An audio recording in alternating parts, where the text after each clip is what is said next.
Oi, Sibeli. Boa tarde. Tá mutada.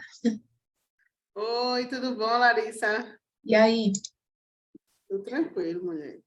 deixa eu tentar Ó, compartilhar aqui contigo o vídeo. Vamos ver se vai direitinho. A gente tem um aqui que a gente está avaliando que foi aprovado para Fast Track. Não sei se elas sabem. A gente pode sei falar. não. Oi, como é que a gente É, sabe? é porque tem a lista, né, dos trabalhos. Essa E eficiência onde no está essa lista? Eu não gerenciamento. vi, não.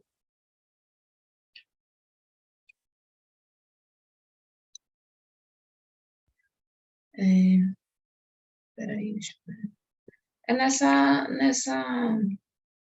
É no online semeado, não tem a programação? E bem aqui, ó, você consegue ver todos os trabalhos que foram aprovados para Fast Track. Aonde? Cadê? Deixa eu ver. Ah, pronto. Mandei aí no chat. Sim, tá bom. Não Acho que elas não sabem, não. Será? sei, a gente avisa qualquer coisa. Sempre bom, né? Dar boas notícias. Certeza, com certeza. Ó, eficiência no gerenciamento de resíduos sólidos urbanos, no caso Pernambuco. Deixa eu ver. Massa. Uhum. Deixa eu ver quem são os autores. Autoras. Ué, Pernambuco é Isla, Tairã, nossa, eu não tenho Sandro. acesso à ficha de moderação. Tá me bloqueando aqui. Não consigo acessar. Eu acho que eu tenho acesso a essa puxa. Porque a gente tem que preencher e tem que colocar também no final o link da avaliação. Peraí, vê se deixa eu pegar aqui. Uhum. Uhum. Deixa eu tentar compartilhar.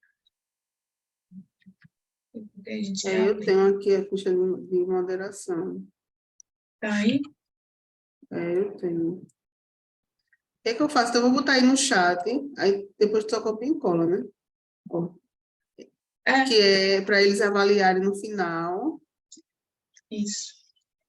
e o outro que é para Não, acessar a outras que sala não de aula. precisa, porque ninguém tá usando, eu acho isso.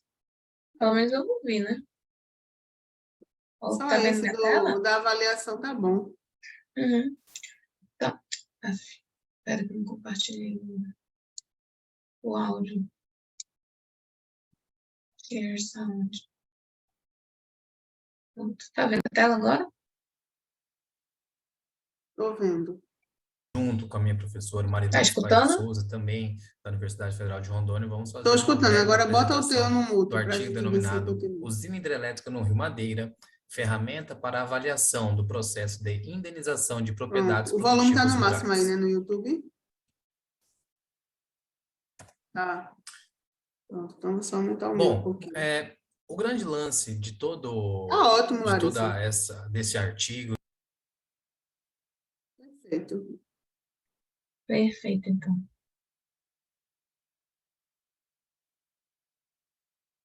Tu compartilhou como é? Tu compartilhou tela ou janela? Janela. E como é que faz? Me mostra, por favor. Tá, peraí. Eu acho que acho que não acho que não vai aparecer, mas peraí. Deixa eu tentar. Olha. Agora tu vê toda a minha tela, né? Tu tá vendo. Isso. É porque, tipo assim, não tem como eu te mostrar como eu fiz, mas eu vou em share. Sim. Aí aparece isso aqui, tu tá vendo? Essa opção? Screen, whiteboard. Aparece pra ti isso? Não. Não? Quando tu aperta em share, ele aparece. Tu tá compartilhando janela ainda, porque tu muda de tela e não muda para mim? Não, mas eu não tô mudando de tela, Ah, entendi. entendeu?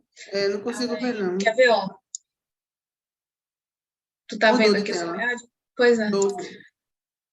Aí, quando tu aperta em compartilhar, ele aparece a opção, a tela, ou então uma janela específica, ou então ele te dá outras opções. Aí, Tô vendo. Quando eu cliquei aqui, apareceu todos os arquivos que eu tenho aberto. pois é, aí é só tu escolher aquele que tu quer compartilhar. Ah, tá bom. Beleza. Vamos Aí a esperar gente, também.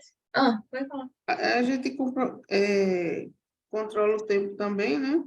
Se Isso. bem que tem 3 Mas trabalhos só. é tranquilo, tu sabe? Eu acho que nem vai vir todo mundo. São só 3 trabalhos só. Sim, são só 3 trabalhos e eu acho que não, acho E que eles até não vão 2h30, aparecer. tu acha?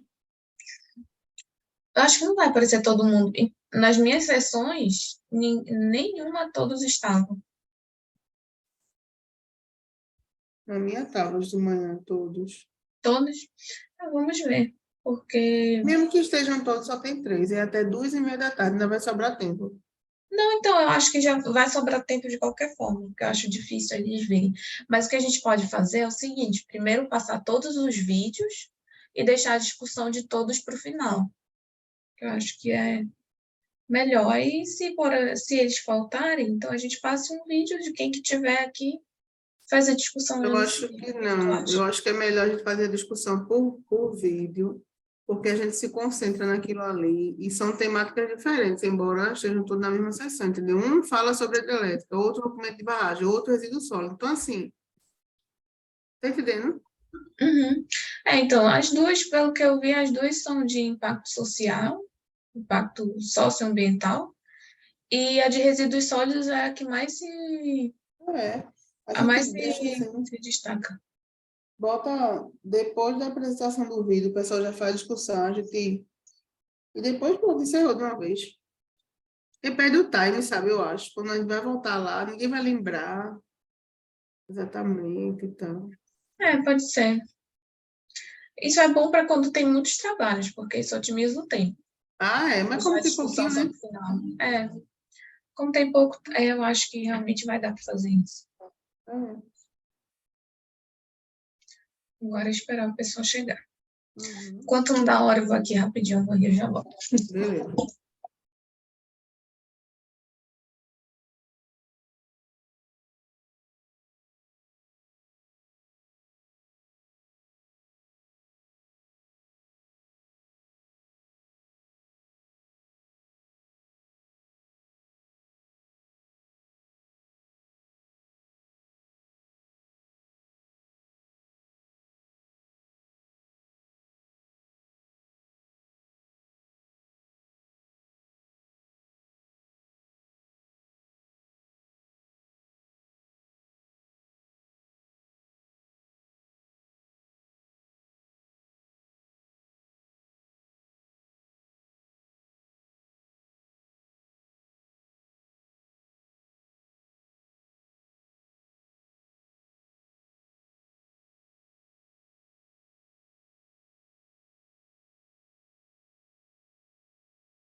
Olá, boa tarde.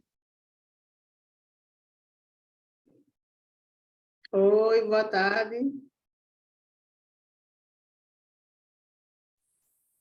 Ei, boa tarde. Tudo bem? Tudo jóia?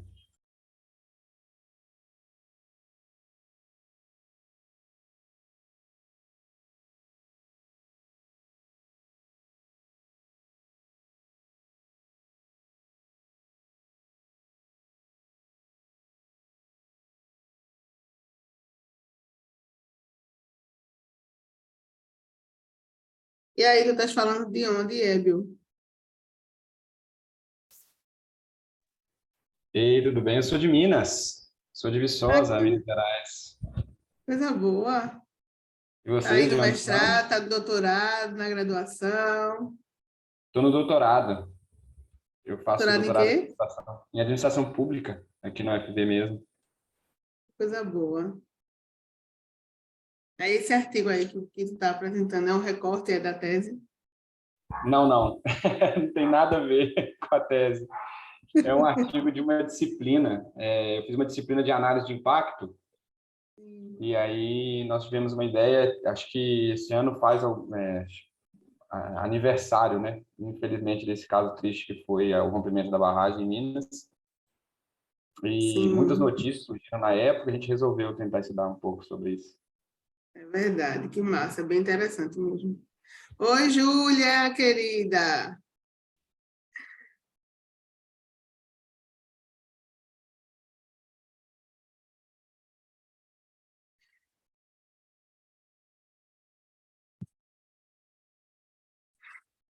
E tu, Larissa?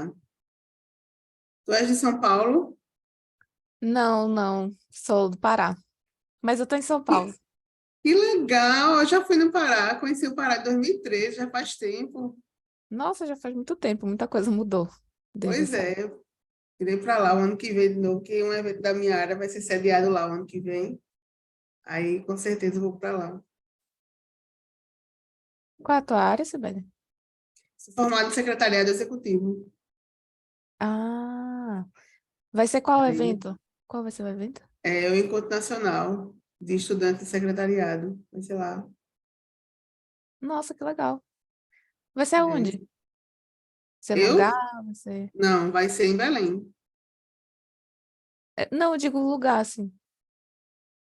Na UEPA, Universidade Estadual do Pará. Ah, sei. Uhum. Entendeu? É bom que é bem tranquilo de chegar lá. É, né? É, fica numa das avenidas principais de Belém, então. É massa, eu gostei quando eu fui para lá. O que eu mais gostei foi da gastronomia. Achei assim bem diferente. Agora sim, de Minas é bom também, sabe? Se bem que vocês tudo em vocês colocam toicinho, bacon, em Minas Gerais, mas é bom, a comida é gostosa, eu gosto também. Só não, para dizer a verdade, só não gosto do pão de queijo. Isso eu não gosto de pão de queijo mesmo, mas em todo lugar tem pão de queijo. Com É que nem certeza. a gente no Nordeste, todo Minas, lugar a né? gente encontra tapioca. É verdade. Mas aqui em Minas a culinária também ela é bem diferenciada, assim, pega de várias regiões. Então tem um pouco no norte de Minas, assim, mais, né, nordeste, mais próximo da Bahia. Tem do Triângulo Mineiro que pega né, da Centro-Oeste, Goiás.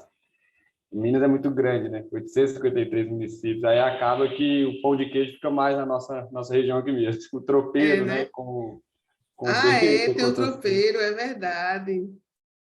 Mas é comida boa. E É, aí sim. você vai para um lugar, conhecer um lugar e, tipo assim, tem estados que eu já fui que realmente deixa a desejar, né, a culinária, mas tipo Minas Gerais, Pará, gente, adoro, É uma delícia. adoro. A nordestina também é Júlia, uma delícia. querida.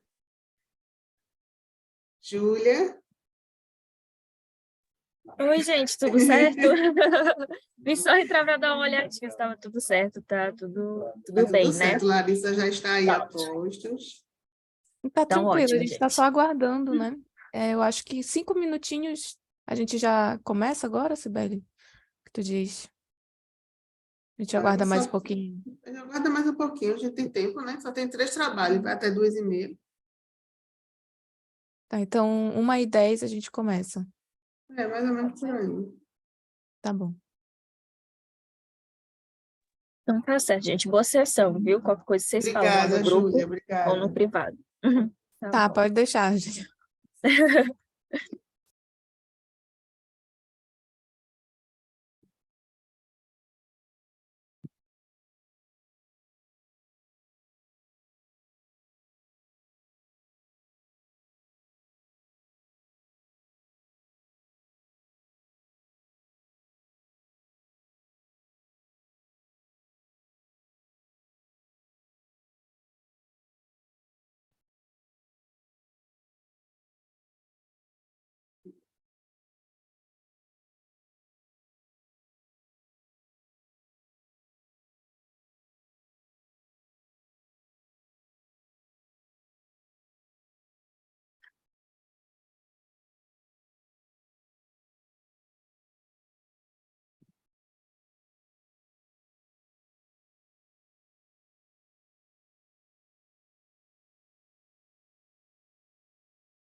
Oi, Pablo, boa tarde. Seja bem-vindo aqui à sessão. Já estamos por aqui. Larissa e Hélio também. Tudo bem, né? Olá, professora, tudo bem? Olá, Larissa, Hébio. Olá, boa tarde. Boa tarde, Pablo. A gente espera só um pouquinho. Deu 1h10, como já tem 2 trabalhos aqui, né, Larissa? A gente pode começar. Eu vou Isso, aproveitar então esse exatamente. momento para fechar a porta, fechar as coisas, que eu entrei Aham. correndo aqui. Tá ótimo.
Sibeli, eu acho que a gente já pode começar, então. 1h10. Te dar o start na nossa sessão.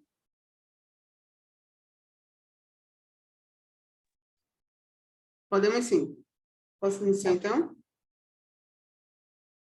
Então, boa tarde a todos mais uma vez.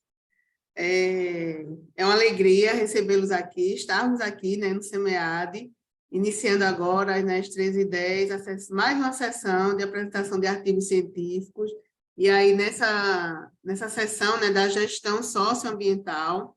Então, aqui nós já estamos, né, com 2 autores dos trabalhos, e à medida em que o outro chegar, a gente vai continuar aqui na nossa discussão. E meu nome é a professora, né, Cibele Santiago. Eu sou debatedora nessa sessão, juntamente com a Larissa. E aí eu estou substituindo, né, a professora Mariluz, né, que era moderadora da Universidade Federal de Rondônia. Ela não pôde vir por questão de saúde, e aí ela entrou em contato comigo para que eu pudesse substituí-la nesse debate, tá certo? Então, a gente vai conduzir aí com o suporte de Larissa, que é da Universidade de São Paulo, e aí a gente vai apresentar os vídeos, né, que vocês enviaram, né, até para valorizar também o que vocês fizeram. Ficou um material muito bacana, bem didático, e aí a gente apresenta, e em seguida a gente faz a discussão de cada trabalho. Pode ser, Larissa. Então, a gente começa com o primeiro trabalho, que é Usina Hidrelétrica no Rio Madeira, ferramenta para avaliação do processo de indenização de propriedades produtivas rurais, né, sob a autoria de Pablo Mendonça Siqueira e Mariluce Paz de Souza, que é da Universidade Federal de Rondônia. O Pablo já está aí, e aí, assim que Larissa conseguir, já pode Isso, colocar. eu só fechei a câmera para evitar qualquer situação, né, de tá caindo, enfim. Vamos lá. Me avisem se vocês estiverem escutando, tá? Por favor. Certo, tá.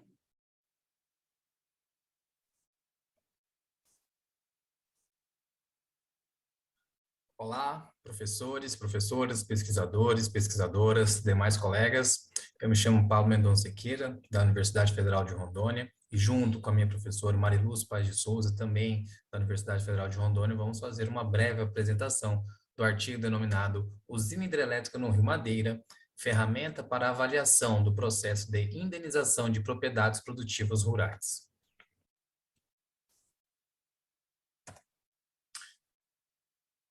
Bom, o grande lance desse artigo, desse trabalho, dessa pesquisa, é que foi percebido que, para as indenizações que eram realizadas neste contexto em que nós estudamos, foram analisadas de maneira muito técnica, por meio das normas técnicas, né, da NBR-ABNT, em que não foram consideradas os aspectos mais intangíveis, vinculados às expectativas, inclusive daqueles que foram expropriados. E para que havia essa expropriação? Exatamente para que ocorresse a alagação e formação do lago, que, né, vai ser o grande fornecedor de energia pela usina hidrelétrica de Santo Antônio, que é o nosso caso. Bom, então o trabalho ele vai ter o objetivo de propor uma ferramenta de avaliação de indenização dessas propriedades produtivas rurais que são afetadas por usinas hidrelétricas, a partir da avaliação do processo de indenização da usina hidrelétrica de Santo Antônio, localizado no Rio Madeira, e uma perspectiva que vai contemplar tanto as variáveis tangíveis quanto as intangíveis. Como nosso referencial teórico, tomamos com base também a visão baseada em recursos legítimos. Essa que ela consegue vai fazer um alinhamento tanto entre a visão baseada em recursos, né, para adquirir as vantagens competitivas, quanto a nova teoria institucional, de modo a compreender a legitimidade como uma força não apenas limitativa, mas também componente do próprio recurso à racionalidade.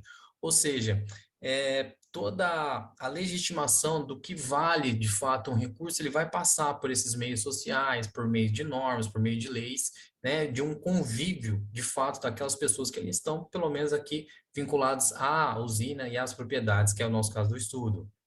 Tomamos como base também o que são feitas as indenizações, não ficamos restritos à parte de justiça da indenização, mas o próprio ato em si, os direitos de propriedades entre aqueles que a possuem e o porquê disso, e os critérios de análise, né, de avaliação de propriedades produtivas rurais, que pegamos pelo boletim técnico do IBAP, né, o Instituto Brasileiro de Avaliações e Perícias de Engenharia.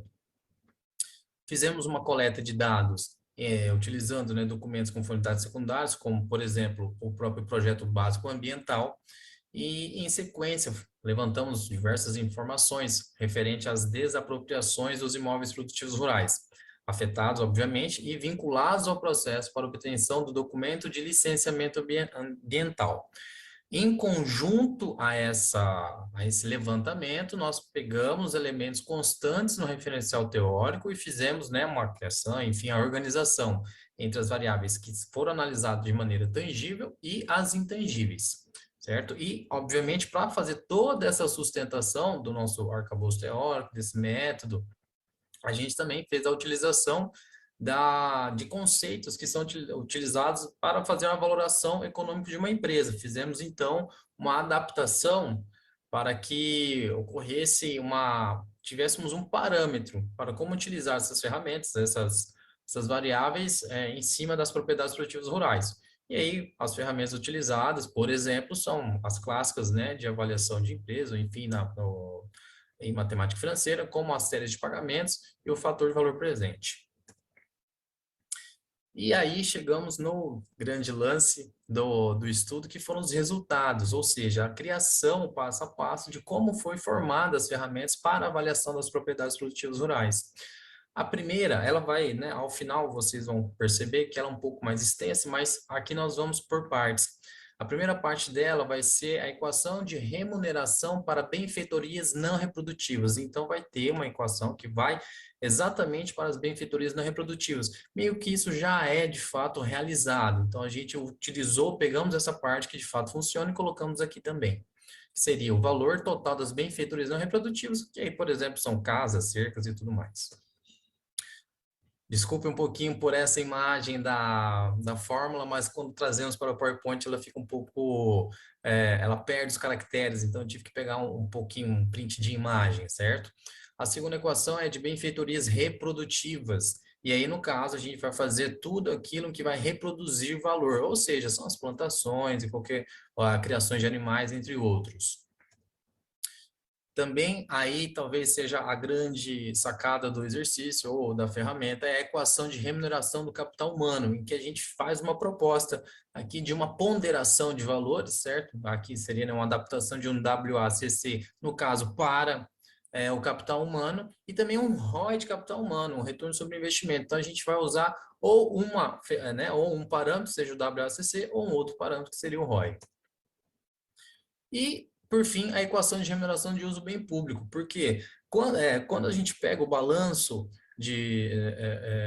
o balanço patrimonial, o balanço das empresas ao final do ano, a gente percebe que há escrito lá a utilização de bem público e tudo mais, e a gente achou que isso tinha, né, total sentido, visto que se apropriou da terra, por que não fazer uma remuneração em cima disso? Chegamos, então, às ferramentas. A primeira ferramenta de avaliação para indenização de propriedades produtivas rurais com o uso do WACC de capital humano. A ferramenta 2 é o passo em que vai ser o somatório de todas elas, só que ao invés do WACC, vai ser utilizado o ROI para capital humano. E aqui, por fim, a ferramenta de avaliação para indenizações de propriedades produtivas rurais, já o somatório delas todas, em que a gente vai ter o valor de indenização, que vai ser a somatória do valor das benfeitorias não reprodutivas com as reprodutivas, mais o retorno de capital humano e a utilização de bem público. Aí a gente pode escolher entre, né, a utilização de capital humano, tanto o WACC quanto o ROI. Por fim, a gente percebe que essa ferramenta, ela de fato escancara a diferença entre o que foi de fato indenizado às pessoas e o quanto elas poderiam ou esperavam que fossem indenizadas. É muito importante ter essa percepção para que futuramente, caso aconteçam outras expropriações e ações de indenização, sejam um pouco mais próximas da realidade daquilo que essas pessoas que de fato passam, entregam suas terras à União, elas entreguem de uma maneira que fiquem com uma remuneração um pouco mais, digamos, próximo daquilo que elas esperam e também de acordo com que toda aquela terra, além do carinho que ela tinha, ela possa ser remunerada de uma maneira mais holística, pegando as variáveis tangíveis e intangíveis. Pessoal, assim eu agradeço, tá? Faço aqui as referências. Muito obrigado pela participação.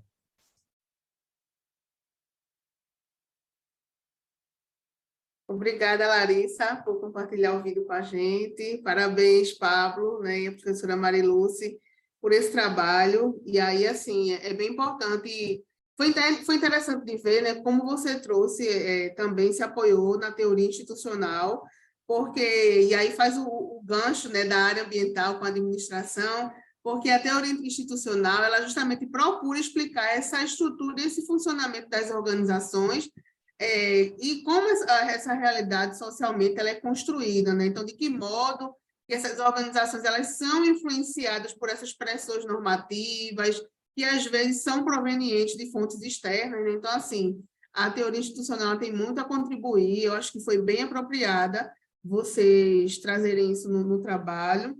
Então, assim, a gente parabeniza, tá certo? Essa construção. E está aberta, assim, para discussão, né? Quem quiser comentar do trabalho de Pablo, fazer alguma consideração, tirar alguma dúvida, esse é o momento, viu, pessoal? Porque... viu, Larissa?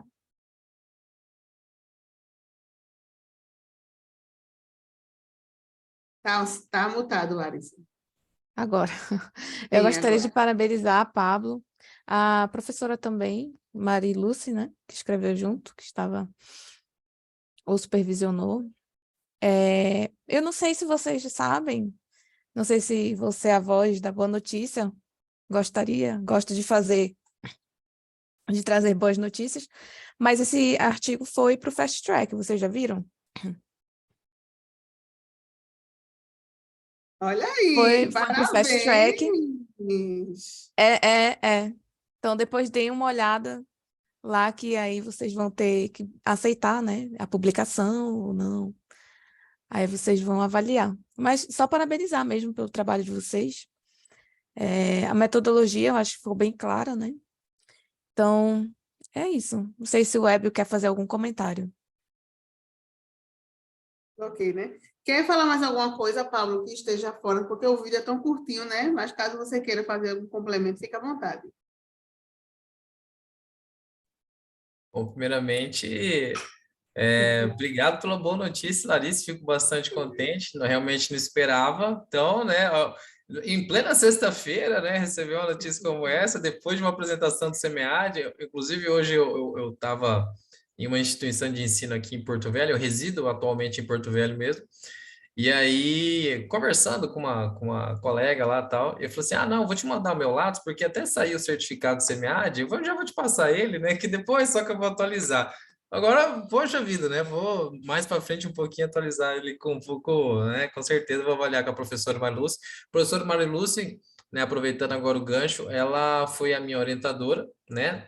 Esse artigo, ela sai da dissertação do mestrado, né? Ele é um fruto dessa dissertação de mestrado. E aí, nós tentamos fazer um trabalho em que, fico até, inclusive, né, primeiramente, obrigado, Larissa, obrigado, professora Sibeli, que de fato a gente tentasse envolver, porque eu sou economista de formação, e aí, até inclusive, talvez colega da Larissa, eu formei na USP, e aí depois fui trabalhar com consultoria, isso aqui, e estou em Rondônia agora. Nós tentamos trazer de uma maneira que não pesássemos para o lado da justiça social, porque senão ele tomaria um outro caminho, que a gente, né, olhamos e falou assim, olha, se nós formos para cá, vai ficar manco, nós não vamos ter fôlego, não é o nosso foco. E aí conseguimos ficar mais restritos a uma propriedade produtiva mesmo, para evitar que, de fato, né, poxa, mas a propriedade não tinha nada, né, não tinha nada, não sei o quê. E a gente trouxe para essas que, de fato, o pessoal colocou empenho. E talvez eu acho que a nossa grande sacada foi realmente não só aquilo que o pessoal, por exemplo, olha, que não foi remunerado em vários casos. Tinha pé de açaí que era para ter por 20 anos produzindo. Então, esse cara contava com uma renda de pé de açaí por 20 anos, que seria parte da reprodutiva, né? Mas o empenho que esse cara colocou lá. Então, poxa, o capital humano que ele, né, o esforço, a remuneração, que é o intangível dentro de uma empresa, né, que é, poxa, aquele cara ali é o diferencial. Em ano de Copa do Mundo, pô, o diferencial da, sei lá, da seleção argentina é o Messi, esse capital humano, como é que a gente vai fazer essa averiguação? Então, foi quando a gente tentou mais ou menos equalizar isso. E a outra parte do trabalho, né, no caso da dissertação, obviamente, a gente usou a metodologia Quanti-Quali. Então, a gente trouxe também, conseguiu fazer, né, praticamente um estudo de caso em cima de uma propriedade e fizemos uma entrevista com o pessoal. E aí que a gente percebeu, falou assim, não, realmente o capital humano é a grande diferença aqui, né? Não só o lado sentimental, porque o cara colocou todo o empenho, mas eram produtores, no caso, que vieram oriundos, assim como boa parte, né, da história de Rondônia, um estado muito novo, então oriundos do sul do Brasil, que já tinham ali trabalhado, inclusive, no interior de São Paulo, então, assim, o pessoal que já tinha ali da experiência com a terra, então eles trouxeram isso para cá, aí colocou uma coisa, não deu certo, vai fazendo, não sei o quê, e ali são anos aplicados nisso, né, nessa terra, nesse envolvimento. E a gente consegue pegar pela percepção da fala, poxa, a gente entende que de fato é um processo de expropriação que não tem o que fazer, porque é uma decisão da União, né, de cima para baixo. Só que, poxa, será que era só isso mesmo que essa terra valia? Porque a gente esperava, né, um pouco mais, e foi onde a gente tentou equalizar sem cair naquela da questão da justiça. Então, fica né, esse artigo fica uma amostra da dissertação e foi um trabalho que, confesso que ficamos felizes. Enfim, né, e participar do SEMEAD, obviamente, fica... E depois, agora, sabendo do Pois Fast é, Track, né, a gente fecha um laço, assim, que é maravilhoso. isso, é verdade. E deixar uma grande contribuição, né, para as discussões do evento, para a discussão dessa sessão e para a publicação do seu artigo. Então, desde já, parabéns, tá certo? É um artigo muito bom, de verdade.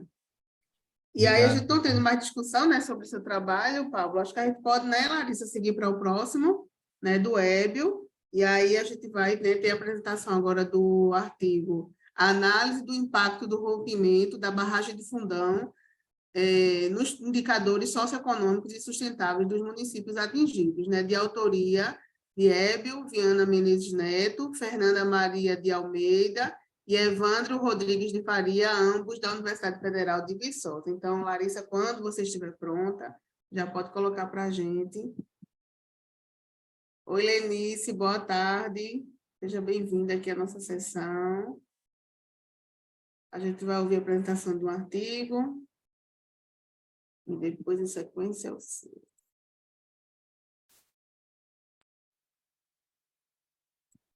Não, Lenice, Vocês estão vendo a minha tela? Estão vendo? Sim, pode colocar. Tá. Me confirme se está saindo o som, por favor. Tá Estimados avaliadores do SEMEAD e demais presentes, eu sou o Hébio Menezes, sou estudante de doutorado do Programa de Pós-Graduação em Administração na UFV, e este trabalho no formato de artigo científico foi feito sob orientação da professora Fernanda de Almeida e também do professor Evandro de Faria, e ele é intitulado Análise do impacto do rompimento da barragem de Fundão nos indicadores socioeconômicos sustentáveis dos municípios atingidos.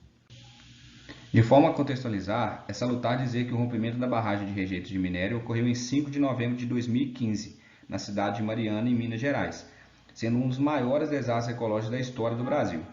Foram cerca de 45 milhões de metros cúbicos de rejeitos, alçados ao meio ambiente, sem quaisquer perspectivas de mitigação do impacto ambiental pela mantenedora da barragem, o que confronta, aos burocráticos critérios de sustentabilidade impostos pelo governo federal, estadual e municipal. O próprio IBAMA contabilizou 36 municípios mineiros atingidos pelos rejeitos advindos da barragem de Fundão, de forma que os danos decorrentes do rompimento da barragem causaram uma série de impactos sociais, ambientais e econômicos aos municípios e às pequenas comunidades ao redor, contudo, em diferentes proporções para aqueles que recebem royalties de mineração. Alguns autores já estudaram a relação dos indicadores socioeconômicos de sustentabilidade com a vulnerabilidade social e desastres. De Silva e Kawasaki, por exemplo, afirmam que o impacto de desastres como inundações é maior para pessoas de baixa renda em comunidades rurais do Sri Lanka.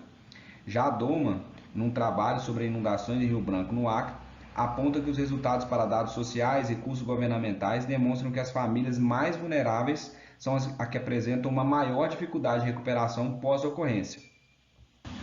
O presente estudo ele se diferencia dos estudos de De Silva e Kawasaki e também dos estudos de Doman et al., não só pelo objeto de estudo, mas por analisar em painel a evolução de vários indicadores socioeconômicos e de sustentabilidade, podendo demonstrar a possibilidade de empobrecimento ilícito, tendência de perda dos municípios atingidos pelo rejeito da barragem de Fundão.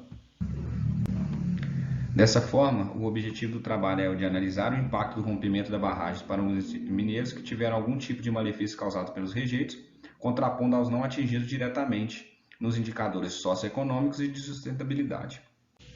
O referencial teórico ele foi dividido em 2 tópicos, sendo o primeiro tópico mais conceitual, então ele traz a abordagem dos desastres, fazendo essa diferenciação dos desastres de forma natural e os desastres que são causados pela ação humana.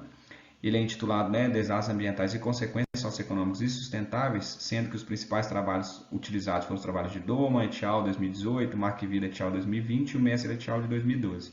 E o segundo tópico, né, trazendo a especificidade do rompimento da barragem de Fundão em Mariana, sendo que os principais trabalhos são os trabalhos de Freitas et al. 2019, Lacasa et al. 2017 e Fontes e Lopes 2017. Então, este tema torna-se relevante por trazer as informações sobre o risco e a exposição de danos de desastres com o rompimento da barragem de Fundão e como essas informações elas podem ser utilizadas, né, tanto na perspectiva anterior ao rompimento quanto na perspectiva posterior. Então, sobre a metodologia, né, o trabalho é de natureza quantitativa e descritiva, sendo que o objeto do estudo é o impacto dos indicadores socioeconômicos sustentáveis nos municípios mineiros atingidos pelos rejeitos da barragem de Fundão em Mariana. Então, temos 36 municípios tratados e 817 municípios de controle. Os dados são todos secundários, advindos de MRS, da Fundação João Pinheiro de 2019. A análise dos dados é uma análise quantitativa, ocorrida em 4 fases, né, sendo a primeira fase somente o empilhamento em painel, a segunda fase a fatorial exploratória, o terceiro o teste de Propensity Score Match e a quarta fase o teste de FINDIF. As variáveis de interesse, né, de análise são a PIB per capita, o número de famílias com renda per capita de até meio salário mínimo, e de sustentabilidade, o gasto per capita com o meio ambiente, o esforço orçamentário com o meio ambiente e a compensação financeira por utilização de recursos hídricos. Então, aqui estão dispostas, né, as variáveis e as suas dimensões respectivamente. Então, temos a dimensão orçamento, a dimensão saúde, a dimensão financeira, a dimensão demográfica, a dimensão sustentabilidade, a dimensão assistência social, a dimensão educação. Lembrando que todas essas variáveis elas foram retiradas, né, da literatura para serem utilizadas na análise. Ainda sobre os procedimentos metodológicos, né, temos 2 variáveis dummy, que são as variáveis diretamente ligadas ao processo de análise de impacto, né? A variável ano, sobre os anos, né, de antes do ocorrido, tendo como valor o 0, de 2010 a 2015, e o valor 1 para os anos posteriormente ao ocorrido, 2016 a 2019. E o tratamento, né, 0 os municípios não atingidos e 1 os municípios atingidos. Então, nos resultados, nesse primeiro slide, fizemos a sumarização das variáveis, né, contendo a média, o mínimo e o máximo dos números encontrados dessas variáveis, a variável PIB per capita, da variável número de famílias recebendo até meio salário mínimo na família, o gasto e o esforço orçamentário com o meio ambiente e a compensação financeira por utilização de recursos hídricos. Então, dentro dos resultados, temos a primeira fase de análise, né, que é a análise fatorial exploratória. Foram descobertos 13 fatores e a maioria das variáveis desses fatores são advindas da dimensão financeira, dimensão orçamentária e da dimensão de sustentabilidade. Então temos dispostos aqui, né, os 4 primeiros fatores. E temos aqui disposto, né, do fator 5 ao 13º fator. Então, nesse sentido, né, para validação da análise fatorial exploratória, foi utilizado o Factor Test, que mostra o teste de esfericidade de Barlet, né, com um b-valor bom, significativo, além da pontuação de Kaiser-Meyer-Oken, né, de 0,69, o KMO, próximo de 0,7, validando a análise fatorial exploratória. Já sobre o Propensity Score Matching, foi possível perceber, né, 4 blocos de score de propensão médio, e este valor é o mesmo entre os municípios tratados e os municípios de controle, então a gente consegue ver um valor de 3.296 total, né, sendo 3.122 para o grupo não tratado e 174 para o grupo tratado, sendo que torna satisfeito o teste de score de propensão, sendo possível também dizer que as características combinadas das variáveis explicativas também são semelhantes. Mais especificamente sobre os valores, é possível perceber, por exemplo, dentro do PIB per capita, né, que possui um coeficiente de menos 3,5, a partir dos testes da TTS e a TTND com valores muito próximos, né, o que traz uma robustez para o teste de Propensity Score Matching, podemos ver que o grupo tratado ele possui um decréscimo em seu PIB, né, de 3,55. Da mesma forma, um aumento do número de famílias per capita de até meio salário mínimo, que mostra, né, mais famílias abaixo da linha de pobreza, um aumento de 2,10 um aumento também do gasto com o meio ambiente e do esforço orçamentário, então isso justifica-se também pela questão relacionada ao rompimento da barragem, e uma menor compensação financeira pela utilização de recursos hídricos, principalmente naqueles municípios, né, próximo da usina hidrelétrica de Candonga, que são compensados financeiramente pela utilização desses recursos. Ao combinar o Propensity Score Match com o teste de FINDIF, né, de diferenças, e aqui também fazemos uma comparação com o teste T, utilizando somente o teste T, eu rejeito a hipótese de H0 em quase todas as variáveis, né, então eu poderia utilizar todas, mas ao utilizar o teste de diferenças, é possível perceber que o p-valor para 95% de significância, ele explica, né, as variáveis de PIB per capita dentro da significância permitida. Também é do número de famílias per capita de até meio salário mínimo e da compensação financeira pela utilização de recursos hídricos. É possível identificar também, né, valores negativos, assim como no Propensity Score Match, para o PIB per capita de 5,10 e também para a compensação financeira pela utilização dos recursos hídricos.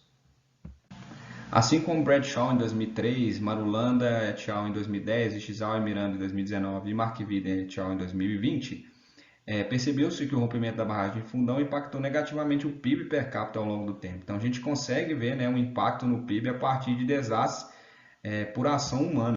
Ainda, percebeu-se que os achados do trabalho vão de encontro aos resultados de Island e Kahn em 2018, quando estes afirmam que as ameaças socioeconômicas a partir de desastres ambientais estão diretamente relacionadas com a baixa renda, a pobreza, o desemprego, a falta de seguridade social, os riscos à saúde e principalmente a falta de perspectiva de solução. E como conclusão, os achados demonstram que os problemas são inúmeros e que seguem o mesmo padrão para outras comunidades, né, assim como foram citados em outros trabalhos. Mas cabe destacar uma primazia pela falta de responsabilização, né, principalmente para os desastres causados por ação humana, com temas associados à má gestão, à falta de resiliência, à escassez de recursos, destacando-se ainda, né, que os impactos do PIB na arrecadação financeira por utilização de recursos hídricos e na renda familiar conseguiram ser justificados pelo modelo. Aqui as referências. Obrigado. Parabéns, Hélio, pelo trabalho, viu? E parabéns seus orientadores também. E de manhã a gente teve um trabalho muito próximo desse tema, que foi falando também sobre os rejeitos, né, de extração. Teve um trabalho também que foi falando sobre isso, sobre rejeito de extração mineral e o principal impacto quando há esses rompimentos, né?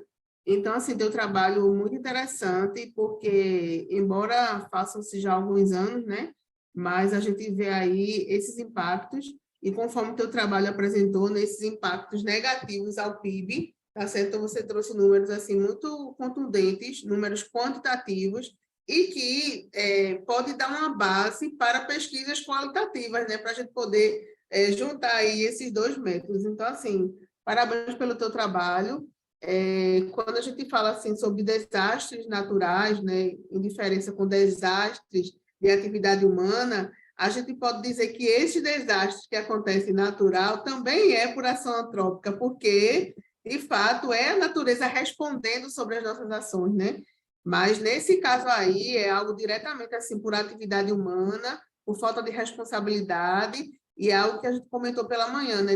Muitas organizações, elas querem cumprir os protocolos para se dizer empresas sustentáveis ou que estão preocupadas, mas quando ela coloca assim no equilíbrio, né? Será que vale a pena eu investir em pesquisa para pensar em inovação? Porque caso isso ocorra, então ela diz, não, mas isso não vai ocorrer, né? Só que quando ocorre esse pós-evento, né, que é o que você traz, então assim, traz impactos muito grandes, muito grandes. Por esse contexto populacional de pessoas que estão numa situação mais vulnerável, mas também para a economia, a cidade fica assim devastada por longos anos, né? Então, assim, parabéns pelo teu trabalho, de verdade, muito bom. E aí, se os colegas quiserem também colaborar, contribuir, fiquem à vontade.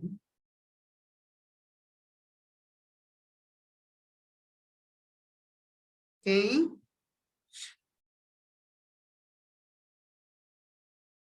Quer fazer algum complemento, Hébio, da sua apresentação? Fique à vontade também.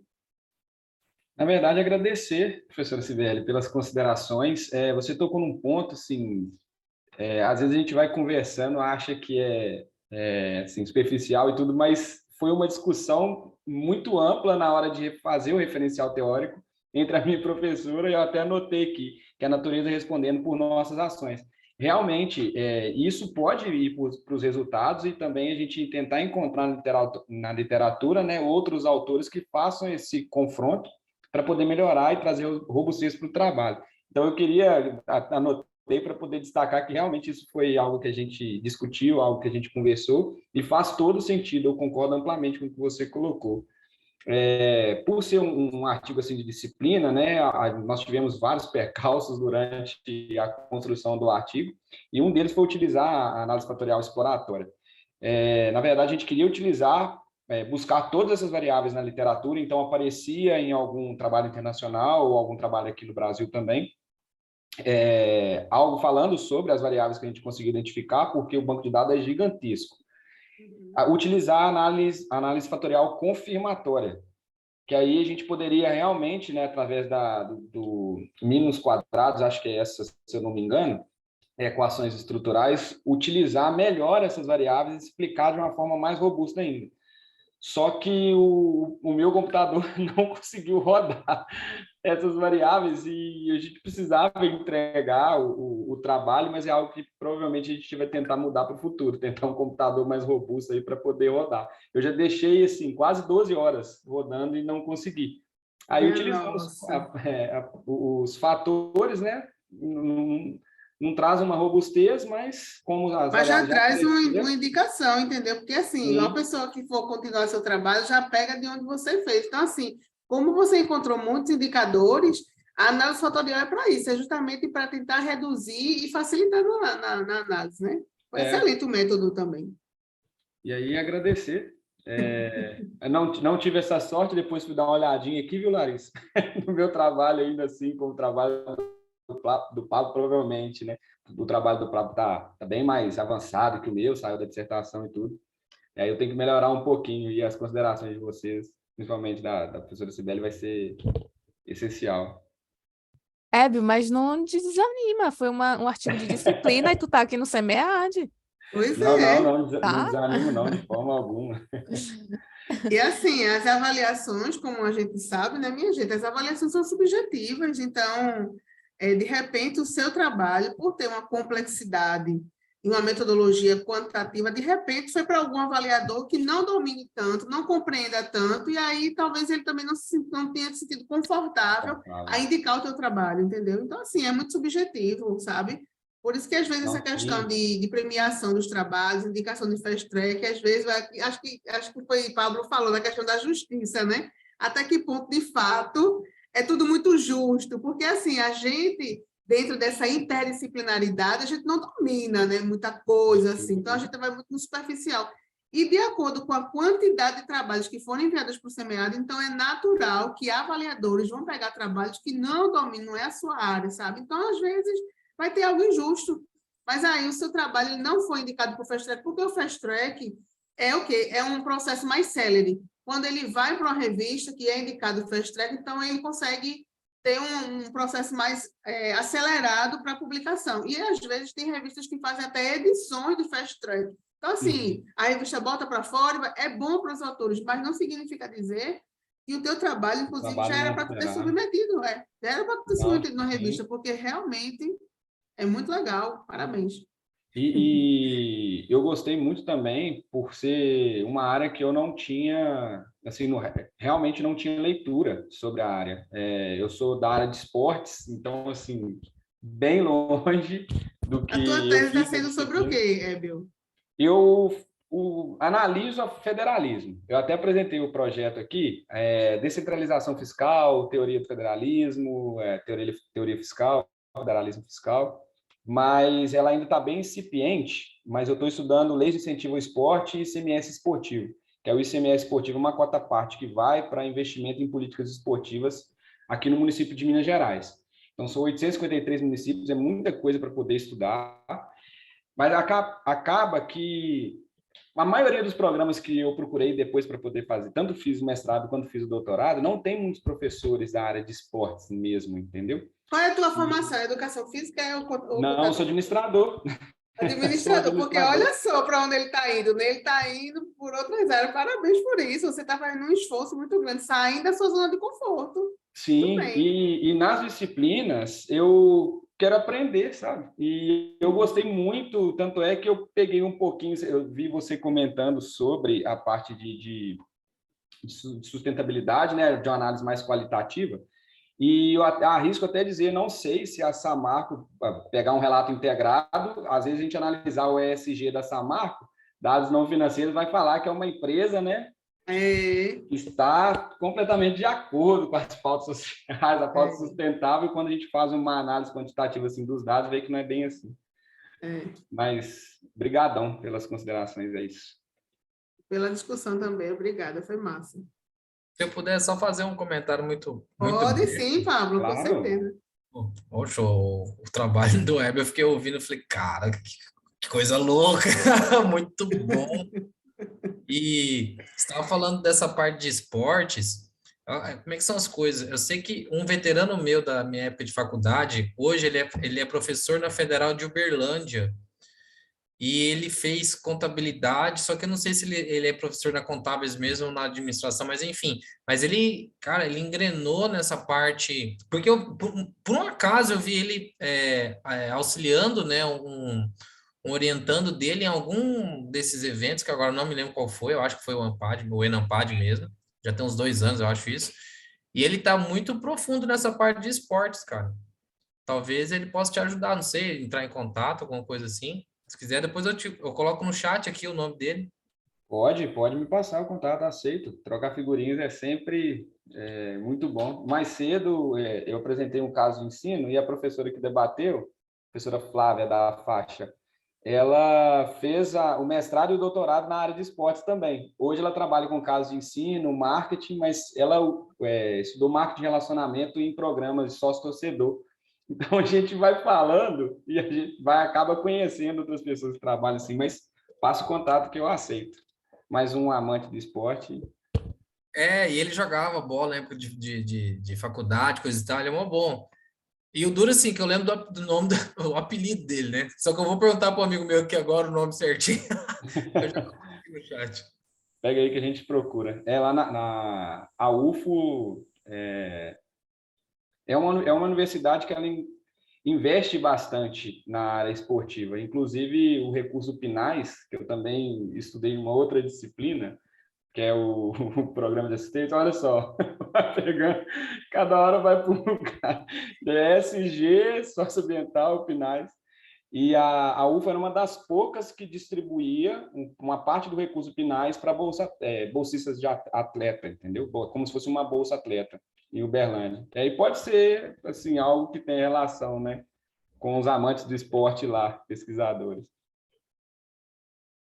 Excelente, minha gente, excelente. Então, assim, a gente vai trocando figurinha, né? E vocês aproveitam mesmo esse network, as pessoas que se disponibilizam para potencializar nas pesquisas, a gente, principalmente quando é uma temática assim tão específica, né, que tem poucos pesquisadores. Então, você vai beber diretamente na fonte dessas pessoas que são bem referências na área. Então, parabéns a vocês. Ô, Larissa, a gente não tem, né? A gente não está aqui com os autores do outro trabalho, não é isso? Não apareceram. A Isla, José Luiz, Ítalo e Sandro. Isso, é verdade. Então, assim, eu acredito que a gente pode dar por encerrado, né, gente? Daqui a pouco a gente tem uma outra atividade, dá para a gente descansar, porque a gente está num loop, assim, desde 8 da manhã.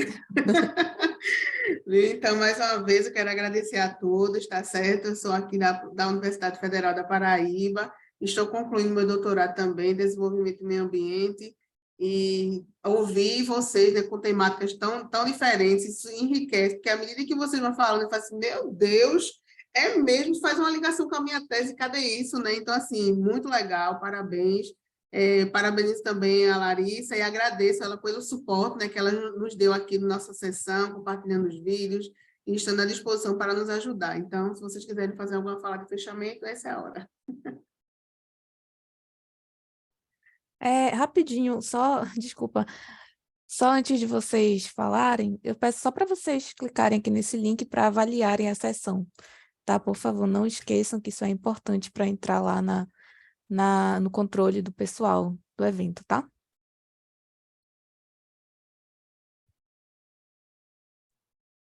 Bom, tá lá também já o nome do professor José Marcos da Silva, lá da UFO. Perfeito. Obrigadão, Pablo. Nossa, vai ser de grande valia, cara. Vou entrar em contato lá e quem sabe eu não consigo trocar figurinha lá, né? Sibeli, você falou da secretariado executivo. Aqui no FV, o secretariado executivo também é bem É forte, isso viu? mesmo. Estive aí em Viçosa 2019 e foi quando eu fui. Eu já tinha ido, né, em Minas Gerais, Belo Horizonte, Mariana, Ouro Preto algumas vezes, mas só em Viçosa eu fui só uma vez em 2019. Então, assim, é de uma estima muito grande, realmente, o secretariado executivo aí. Acho que já está uns mais de 25 anos de curso, é um curso bem forte, bem avaliado também pelo ENAD. Então, enfim, pessoal, vamos embora, né? Obrigada pela referência. Então, tchau, gente. Fiquem com Deus. Boa sorte aí nos trabalhos de vocês, tá certo? Tchau, tchau. Boa Parabéns sorte, mais uma Larissa. vez. Tchau. Até mais. Até. Tchau, gente, até mais. É.